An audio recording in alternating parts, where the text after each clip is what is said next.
আসসালামু আলাইকুম। 20 days Excel চ্যালেঞ্জে আমাদের আজকের আলোচনার বিষয়, আমরা যখন এক্সেল শিটটি ওপেন করব, তারপরে আমাদের সামনে যে ইন্টারফেসটি আসবে, সেই ইন্টারফেস নিয়ে আমরা আজকে আলোচনা করব।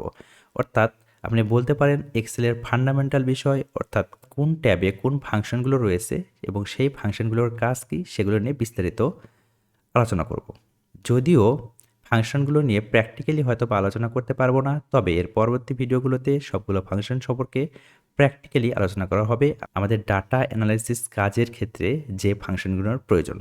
তো প্রথমেই আমরা এক্সেল ওপেন করার পরে একদম উপরের পার্টে যে অংশটুকু দেখতে পাচ্ছি, এটাকে বলা হচ্ছে quick Excel toolbar. Quick Excel টুলবারের মধ্যে যে ফাংশনগুলো রয়েছে, প্রথমেই রয়েছে সেভ বাটন। আমরা যদি সেভে ক্লিক করে দিই, সেক্ষেত্রে আমাদের এক্সেল শিটটা সেভের জন্য রিকমেন্ড করবে। সেখান থেকে আমরা খুব সহজেই সেভ অথবা সেভ অ্যাজ দিয়ে সেভ করে নিতে পারি। সেভে দিলে আগে থেকেই আপনার যদি কোনো ফোল্ডার ক্রিয়েট করা থাকে, সেক্ষেত্রে আপনি সেভে দিয়ে সেভ করতে পারেন। আর যদি আগে থেকেই কোনো ফোল্ডারের আন্ডারে এই এক্সেল শিটটি ওপেন না থাকে, সেক্ষেত্রে অবশ্যই আপনাকে সেভ অ্যাজ দিতে হবে। এরপরে আমরা যদি এক্সেলের ভেতরে কোনো কিছু লিখে আপনাদের একটু দেখানোর ট্রাই করি, তাহলে বোঝার সুবিধা হবে। আমি আমার নামটাই লিখলাম। নাম লেখার সঙ্গে সঙ্গে এখানে দেখেন আনডু নামে একটি অপশন চলে এসেছে। আমি যদি আনডুতে ক্লিক করে দিই, তাহলে নামটি মুছে যাবে।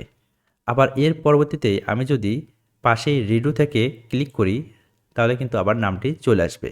অর্থাৎ আনডুর কাজ হচ্ছে এক ধাপ করে পেছনে আসা এবং রিডুর কাজ হচ্ছে এক ধাপ করে সামনের দিকে যাওয়া। এরপরে যে অপশনটি রয়েছে সেটি হচ্ছে শর্টিং করা, তারপরে রয়েছে ইমেইল অপশন। এর পরবর্তীতে দেখেন একটি ড্রপ ডাউন অপশন রয়েছে, অর্থাৎ কাস্টমাইজ কুইক এক্সেল টুলবার। আমরা যদি কাস্টমাইজ কুইক এক্সেল টুলবারে ক্লিক করে দিই, তাহলে এখান থেকে খুব সহজেই যে অপশনগুলো রয়েছে সেগুলো আমরা এই কুইক এক্সেল টুলবারে কিন্তু শো করতে পারবো। আমি যদি ওপেনে ক্লিক করি, তাহলে ওপেন দেখেন এখানে চলে এসেছে, অর্থাৎ ওপেন ফোল্ডার। আমি যদি ক্লিক করি এখানে, তাহলে ওপেন ফোল্ডারে নিয়ে যাবে।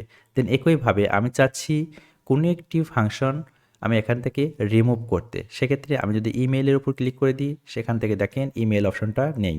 আবার যদি আমি এখান থেকে আন্ডুতে ক্লিক করে দিই, আন্ডু অপশনটি মুছে গেছে।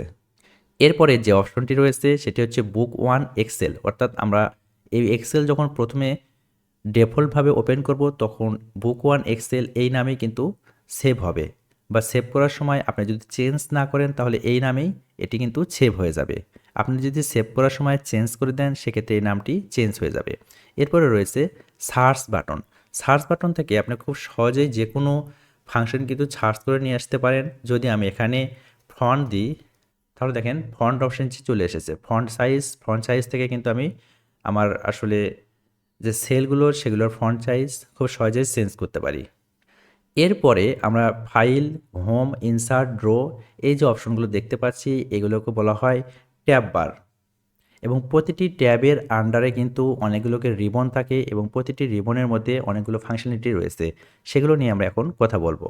প্রথমেই রয়েছে ফাইল ট্যাব। ফাইল ট্যাবের মধ্যে আমরা যে বিষয়গুলো পাবো সেটি হচ্ছে save as, print, share, export এবং মোর থেকে আমরা আরও অনেকগুলো অপশন পেতে পারি। মোর থেকে যদি অপশনে যাই, সেখানে আমরা আরও ফাংশনালিটিগুলো পেয়ে যাচ্ছি। সো এগুলো নিয়ে আমরা পরে কথা বলবো। এরপরে রয়েছে হোম বাটন।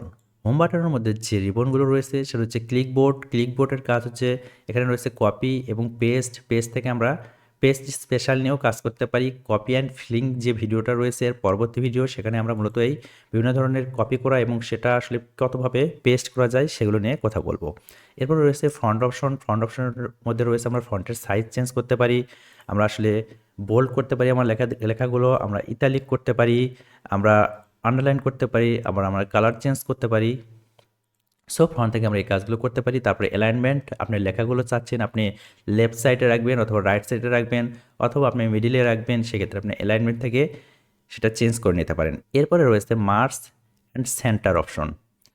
আমরা যদি কয়েকটি রো বা কলাম সিলেক্ট করি, তারপরে যদি মার্জ অ্যান্ড সেন্টার অপশনে ক্লিক করি, তাহলে আমরা একটি বক্স পেয়ে যাব। অনেক ক্ষেত্রে এটি আসলে ইউজ করা হয়, আমরা আবার আগের অপশনে ফিরে যেতে চাচ্ছি, আর মার্জ করে দিলে আমরা আগের অবস্থায় ফিরে আসব। এরপরে নাম্বার রয়েছে, নাম্বারের মধ্যে রয়েছে ডলার, পার্সেন্টেজ। ডলার আমরা এখানে বিডিটিও করতে পারি। আমরা এখান থেকে মোর অ্যাকাউন্ট ফরম্যাটিংয়ে যদি ক্লিক করি, দেন এখানে গিয়ে যদি আমরা বিডিটি লিখি, সেক্ষেত্রে কিন্তু আমরা ডলারকে আসলে বিডিটি করতে পারবো। দেন এখানে গিয়ে আমরা যদি কোনো কিছু লিখি, লেখার পরে সো আমরা এখান থেকে বিডিটিতে ক্লিক করলে দেখেন এখানে এখানে কিন্তু বিডিটি চলে এসেছে, অর্থাৎ আমরা এভাবে কিন্তু কারেন্সিগুলো চেঞ্জ করতে পারি। এরপরে রয়েছে স্টাইলের মধ্যে রয়েছে কন্ডিশনাল ফরম্যাটিং নিয়ে আমাদের একটি ভিডিও আলাদাভাবে থাকবে, কারণ কন্ডিশনাল ফরম্যাটিংয়ের আসলে অনেকগুলো কাজ রয়েছে, বিশেষ করে হিটিং ম্যাপের ক্ষেত্রে। এরপর রয়েছে সেল, ডিলেট, ইনসার্ট এবং ফরম্যাট অপশন। সো এগুলো নিয়ে আমরা পরবর্তীতে কথা বলবো, শর্ট অ্যান্ড ফিলিং নিয়ে আলাদা একটি ভিডিও হবে। এরপরে ইনসার্ট অপশনের মধ্যে আমরা যে রিবনগুলো দেখতে পাচ্ছি, অর্থাৎ ইনসার্ট ট্যাবের মধ্যে যে রিবনগুলো দেখতে পাচ্ছি সেগুলো হচ্ছে পিভট টেবিল হচ্ছে আমরা যখন ডাটার ভেরিয়েবল অনুযায়ী আসলে রিলেশনশিপ দেখব, তখন আমরা পিভট টেবিল নিয়ে কাজ করব। অবশ্যই পিভট টেবিল নিয়ে আলাদা একটি থেকে দুটি ভিডিও আসবে, কারণ এটা মোটামুটি একটু ইন্টারমিডিয়েট লেভেলের কাজ। তারপরে রয়েছে টেবিল অপশন। আমরা টেবিল থেকে খুব সহজেই কিন্তু কয়েকটা রো বা কলাম সিলেক্ট করে নিয়ে একটা সুন্দর টেবিল বানাতে পারি। এখান থেকে আবার আমরা টেবিলের স্টাইলগুলো চেঞ্জ করতে পারি, এবং এখানে গিয়ে আমরা অনেকগুলো স্টাইল পাবো। আপনার মন মতো আপনি স্টাইল এখানে দিতে পারেন। আপনি যখন অনেকগুলো রেজাল্ট শিট বলেন বা আপনার স্যালারি শিট নিয়ে কাজ করবেন, তখন অবশ্যই এই টেবিলগুলো প্রয়োজন হয়। আমি অবশ্যই আবার আগের অবস্থানে ফিরে যাচ্ছি। কন্ট্রোল Z দিয়ে আপনি আগের অবস্থায় ফিরে যেতে পারবেন। এবং ইনসার্টের পরে রয়েছে পিকচার। কিছু কিছু ক্ষেত্রে আমাদের আসলে পিকচার ইনসার্ট করা প্রয়োজন হয়ে পড়ে। তারপরে রয়েছে ইলিস্ট্রেশন, এটা আমাদের খুব বেশি প্রয়োজন হয় না। তারপরে চার্ট অপশন রয়েছে। আমরা যখন আসলে একটি ডাটার ভিজুয়াল রিপ্রেজেন্টেশন করব, তখন আমরা বিভিন্ন ধরনের এখান থেকে চার্ট ইউজ করব। যেরকম এখানে রয়েছে বার চার্ট রয়েছে, দেন আপনার লাইন চার্ট রয়েছে, হিস্টোগ্রাম রয়েছে। অর্থাৎ আমরা দেখব আমাদের যখন আসলে ভিজুয়াল ক্লাসগুলো আসবে, তখন এখান থেকে আমরা আসলে চার্ট অপশনে কোন চার্টের কী কাজ সেটা আমরা কীভাবে আসলে ব্যবহার করতে পারি, কোন ক্ষেত্রে আমরা কোন চার্ট ব্যবহার করব সেটা নিয়ে আসলে আলোচনা করব। এরপরে স্পার্ক লাইন রয়েছে, ফিল্টার, লিঙ্কস, এগুলো অবশ্যই খুব বেশি কাজে লাগে না। তারপর ড্র অপশন রয়েছে, এটার অবশ্যই কাজ রয়েছে, কিন্তু আসলে আমাদের যে কাজ সেক্ষেত্রে আসলে ড্র বা পেজ লেআউট বলেন, যে পেজের আসলে বিভিন্ন ধরনের সাইজ চেঞ্জ, এ4 সাইজ করবেন না কি করবেন, সেক্ষেত্রে আপনার প্রিন্টের ক্ষেত্রে আসলে পেজ লেআউটটা খুব গুরুত্বপূর্ণ। এটা আমাদের আসলে কাজের খুব বেশি প্রয়োজন হয় না। এরপরে রয়েছে ফর্মুলা। আমাদের কাজের সবচেয়ে বেশি যে অপশনটি লাগবে সে বা যে ট্যাবের প্রয়োজন হবে সেটি হচ্ছে ফর্মুলা ট্যাব। ফর্মুলা ট্যাব নিয়ে হয়তোবা আমাদের 3 থেকে 4টি ভিডিও আলাদা করে বানাতে হবে, কারণ ফর্মুলা ট্যাব নিয়ে আসলে আমাদের মূল কাজ। আমাদের আসলে ডাটা অ্যানালাইসিসের অধিকাংশ সময় আমরা যে ট্যাব নিয়ে কাজ করব সেটা হচ্ছে ফর্মুলা ট্যাব। ফর্মুলা ট্যাবের মধ্যে আমাদের কী রয়েছে? অটোসামের মধ্যে রয়েছে average, count number, maximum, minimum. তারপরে মোর ফাংশনের মধ্যে গেলে আমরা অনেকগুলো ফাংশন পাচ্ছি, যেরকম সাম রয়েছে, ইফ রয়েছে, কাউন্ট, ম্যাক্সিমাম, সাম, ইফ। এগুলো নিয়ে আমরা আস্তে আস্তে বিস্তারিত আলোচনা করব, যে অ্যাকচুয়ালি কোনটার কী কাজ, এবং সেটা প্র্যাকটিক্যালি অবশ্যই আমরা আলোচনা করব। কারণ আমি যদি এখন আপনাদেরকে আসলে বোঝাতে যাই কোনটার কী কাজ ইন ডিটেলস, আপনাদের কিছুই মনে থাকবে না যতক্ষণ পর্যন্ত আপনার প্র্যাকটিক্যালি না কাজ করবেন। আপনি যদি মানে আমার ভিডিও না দেখেন বা আমার এখান থেকে এই ভিডিওটা না দেখেন, তবুও আপনি নিজে থেকে কাজ করতে পারবেন। যখন আপনি প্র্যাকটিক্যালি কাজে নামবেন, তখন আপনার যে প্রবলেম হবে সেই প্রবলেম অনুযায়ী আপনি গুগল আছে, ইউটিউব আছে, সেখানে সার্চ করে সেই প্রবলেমের সলভ করতে পারবেন। এবং এই সলভ করতে করতেই আপনার আসলে প্রবলেম সলভিং স্কিল সেটা আসলে গ্রো আপ হবে, এবং আপনি নিজে থেকেই বুঝতে পারবেন পরবর্তীতে যে অ্যাকচুয়ালি কোন ফাংশনের কী কাজ। এটা আসলে ওইভাবে মুখস্থ করার কোনো বিষয় না। সামের পর আমাদের ফিনান্সিয়াল আছে। ফাইন্যান্সিয়াল অপশনটা আমাদের খুব বেশি প্রয়োজন হয় না, যেটা আসলে ফাইন্যান্স রিলেটেড যারা কাজ করে তাদের প্রয়োজন হয়। এরপরে লজিক্যাল ফাংশন নিয়ে আলাদা একটি ভিডিও থাকবে, কারণ লজিক্যাল ফাংশন আসলে অনেকগুলো কাজ। যদিও আমরা অ্যাকচুয়ালি লজিক্যাল ফাংশন সম্পর্কে যখন আমরা ইন্টারমিডিয়েটে ছিলাম, তখন আইসিটি বই অনেক কিছুই ছিল। তো সেগুলো বিষয় আসলে এখানে প্র্যাকটিক্যাল আলোচনা। যেরকম আমরা সেখানে অর পড়েছি, নর পড়েছি, এক্স নর পড়েছি, অর্থাৎ অ্যান্ড গেট পড়েছি।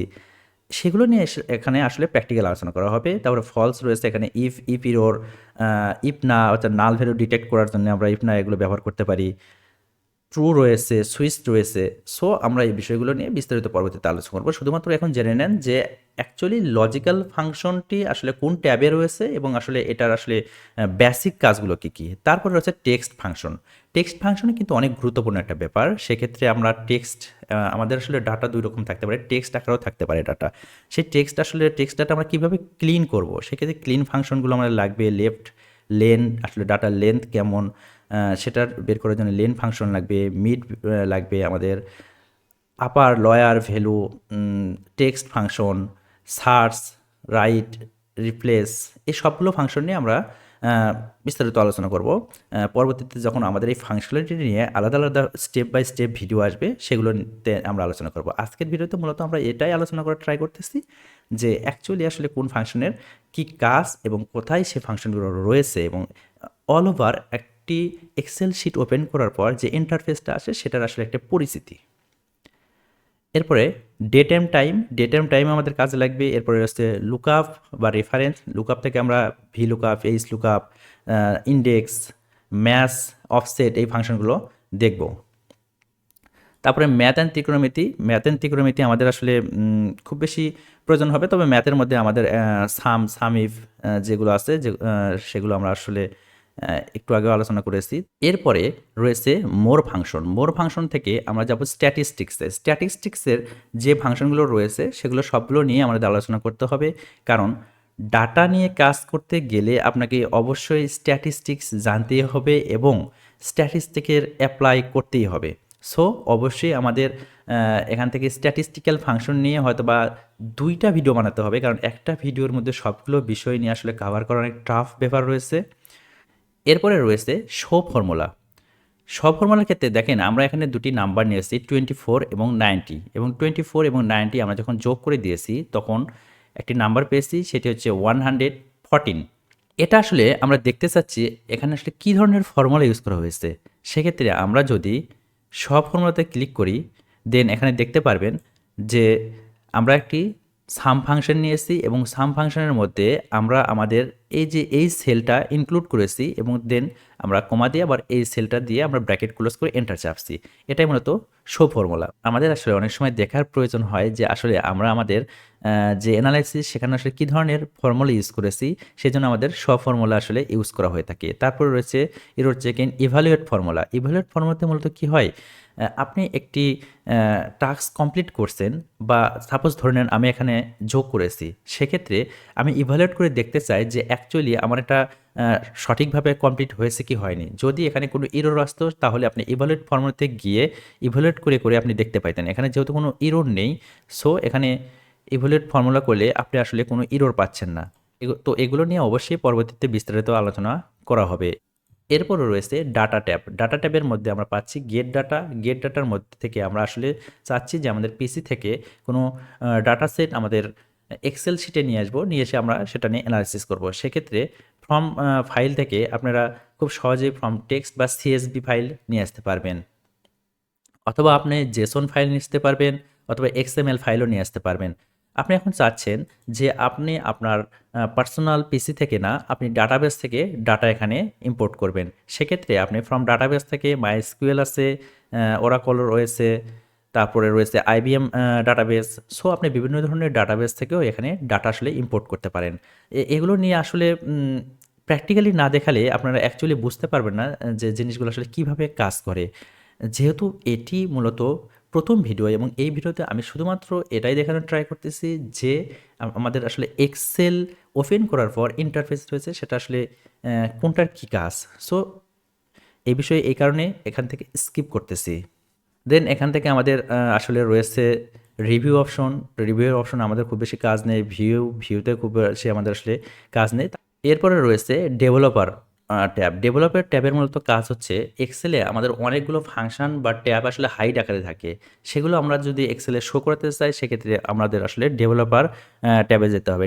ডেভেলপার ট্যাবে যাওয়ার পর আমি যদি আপনাদেরকে আসলে একটি দেখাই তাহলে বিষয়টা আরও ক্লিয়ার হবে। যেরকম এখান থেকে আমরা কোবিন অ্যাডিন থেকে দেখেন এখানে রয়েছে মাইক্রোসফট পাওয়ার পিভট। আমি যদি মাইক্রোসফট পাওয়ার পিভটটা যদি এখান থেকে আনচেক করে দিই এবং ওকে করে দিই, দেন আমার এখানে কিন্তু একটা অপশন ছিল মাইক্রোসফট পাওয়ার পিভট, এটা কিন্তু চলে গিয়েছে। অর্থাৎ এভাবে আপনি কিন্তু নতুন নতুন ফাংশন কিন্তু আপনি অ্যাড করতে পারেন। সো আমি পরবর্তীতে আবার অ্যাডিনে যাব, দেন মাইক্রোসফট পাওয়ার পিভট আমি চেক ইন করে দেবো, দেন ওকে, দেন এখানে মাইক্রোসফট পাওয়ার পিভট চলে এসেছে। এরপরে রয়েছে হেল্প অপশন, তারপর রয়েছে মাইক্রোসফট পাওয়ার পিভটের মাধ্যমে অ্যাকচুয়ালি আপনি আসলে ডাটা মডেল এখানে তৈরি করা যায়। এখানে বিভিন্ন ধরনের আসলে মেজারমেন্ট দিয়ে ক্যালকুলেশন করা যায় এবং ডাটার বিভিন্ন ভেরিয়েবলের মধ্যে আসলে রিলেশনশিপ দেখা যায়। সো পাওয়ার পিভট নিয়ে আসলে হয়তোবা 2 থেকে 3টি ভিডিও দিতে হবে, কারণ পাওয়ার পিভটের কাজ একটু অ্যাডভান্স লেভেলের। এক্সেলের অ্যাডভান্স লেভেলের কাজগুলোর মধ্যে রয়েছে মূলত পাওয়ার পিভট, পাওয়ার কিউরি এবং এক্সেল ডাইনামিক ড্যাশবোর্ডগুলো। সো সেগুলো নিয়ে অবশ্যই আস্তে আস্তে ভিডিও আসবে। তবে তার আগে আপনাদেরকে আসলে এক্সেলের বেসিক বিষয়গুলো জানতে হবে। আপনি যখন কাজ করতে যাবেন, কাজ করতে করতে দেখতেছেন যে আপনার একটি ফাংশনের প্রয়োজন হচ্ছে, সেই ফাংশনটি কোথায় রয়েছে, কিভাবে নিয়ে আসবেন সেটা আপনি জানেন না, এবং সেই ফাংশনের কাজ কি সেটাও আপনি বুঝতে পারতেছেন না, তাহলে তো বিষয়গুলো ব্যাপারটা কেমন হয়ে গেল না? সো এই কারণে আপনাকে প্রথম 2 থেকে 5টি ভিডিও দেখতে হবে, যেটা আসলে অ্যাকচুয়ালি বেসিকের উপর, যেটা আসলে আপনার কাছে অনেক সময় বোরিংও হইতে পারে। কারণ থিওরিটিক্যাল জিনিস অনেক সময় আমাদের কাছে বোরিং লাগে, যতক্ষণ পর্যন্ত প্র্যাকটিক্যালের সাথে কানেক্ট আমরা থিওরি না করতে পারবো ততক্ষণ পর্যন্ত বোরিং মনে হবে। তবে হ্যাঁ, আমি থিওরিটা আপনাদের বোঝাতে বোঝাতে আস্তে আস্তে এই থিওরিগুলোকে আমি প্র্যাকটিক্যালের সাথে কানেক্ট করে দেওয়ার চেষ্টা করব।